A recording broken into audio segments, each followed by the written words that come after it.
Hello dear friends, ജനലക്ഷങ്ങൾ ഏറ്റെടുത്ത ഒരു അയിലക്കറിയുടെ റെസിപ്പിയാണ് നിങ്ങൾക്ക് വേണ്ടി ഷെയർ ചെയ്യുന്നത്. ഇതുവരെ ഇതേപോലെ തയ്യാറാക്കിയിട്ടില്ലെങ്കിൽ എല്ലാവരും ഒന്ന് ട്രൈ ചെയ്ത് നോക്കണം. വളരെ ടേസ്റ്റിയാണ്. അപ്പോൾ എങ്ങനെയാണ് തയ്യാറാക്കുന്നതെന്ന് നോക്കിയാലോ. ഇതിനു വേണ്ടിയിട്ട് ഒരു മൺചട്ടി അടുപ്പത്ത് വെച്ചിട്ടുണ്ട്. അതിലേക്ക് 2 ടേബിൾ സ്പൂൺ വെളിച്ചെണ്ണ ഒഴിച്ചു കൊടുക്കാം.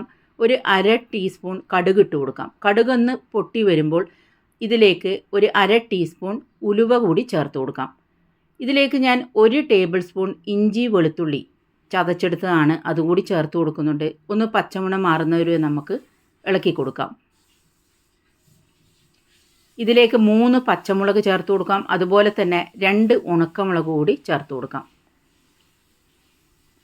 എല്ലാം ഒന്ന് പച്ചമണം മാറുന്നത് വരെ ഒരു 10 ചെറിയ ഉള്ളി ചെറുതായി കട്ട് ചെയ്തെടുത്താണ്, അത് ചേർത്ത് കൊടുക്കാം. കൂടെ കുറച്ച് കറിവേപ്പിലയും ചേർത്ത് കൊടുക്കാം.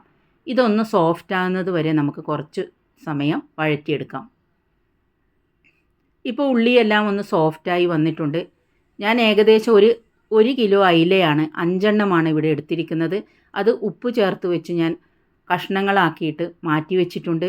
ഇതിലേക്ക് ഒരു അര ടീസ്പൂൺ മഞ്ഞൾപ്പൊടി, 1 ടേബിൾ സ്പൂൺ സാധാരണ മുളക് പൊടി, എരിവുള്ള മുളക് പൊടി, ഒരു അര ടീസ്പൂൺ കാശ്മീരി മുളക് പൊടി, 2 ടീസ്പൂൺ മല്ലിപ്പൊടി ഇവ ചേർത്ത് കൊടുക്കാം.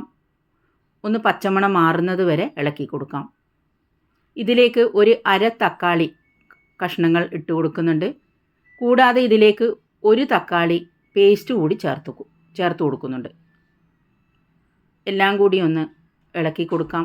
ഇതിലേക്ക് ഒരു ചെറുനാരങ്ങ വലുപ്പത്തിലുള്ള പുളി ഞാൻ ഓൾറെഡി വെള്ളത്തിൽ കുതിർത്തിരുന്നു, അതുകൂടി പിഴിഞ്ഞ് ചേർക്കാം.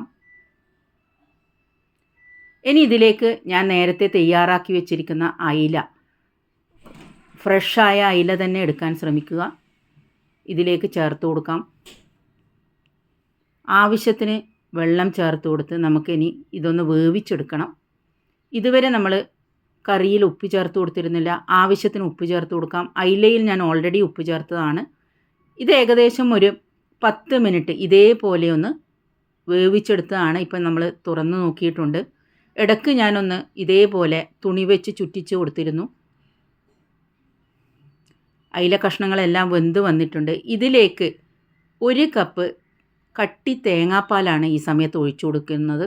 ഇതാണ് ഈ കറിയുടെ ടേസ്റ്റിൻ്റെ രഹസ്യം. വീണ്ടും ഒന്ന് ചുറ്റിച്ചു കൊടുക്കാം. തേങ്ങാപ്പാൽ ഒഴിച്ചു കൊടുത്താൽ പിന്നെ അധികം തിളപ്പിക്കേണ്ട ആവശ്യമില്ല. ജസ്റ്റ് ഒന്ന് നല്ലവണ്ണം ചൂടാക്കിയെടുത്താൽ മതി. ഇതിലേക്കൊരു 1/4 ടീസ്പൂൺ കാശ്മീരി മുളക് പൊടി കൂടി ഞാൻ ഈ സമയത്ത് ചേർത്ത് കൊടുക്കുന്നുണ്ട്. കുറച്ച് കറിവേപ്പില കൂടി ചേർത്ത് കൊടുക്കാം. അതുപോലെ തന്നെ 1 ടേബിൾ സ്പൂൺ പച്ച വെളിച്ചെണ്ണ കൂടി ചേർത്ത് കൊടുക്കുന്നുണ്ട്. നമ്മളെ വളരെ രുചികരമായ അയിലക്കറി ഇവിടെ റെഡിയായിട്ടുണ്ട്. എല്ലാവരും ഇതേപോലെ ഒന്ന് ട്രൈ ചെയ്ത് നോക്കണം. ഇഷ്ടമായെങ്കിൽ ഷെയർ ചെയ്ത് കൊടുക്കാൻ മറക്കരുത്. Thank you for watching.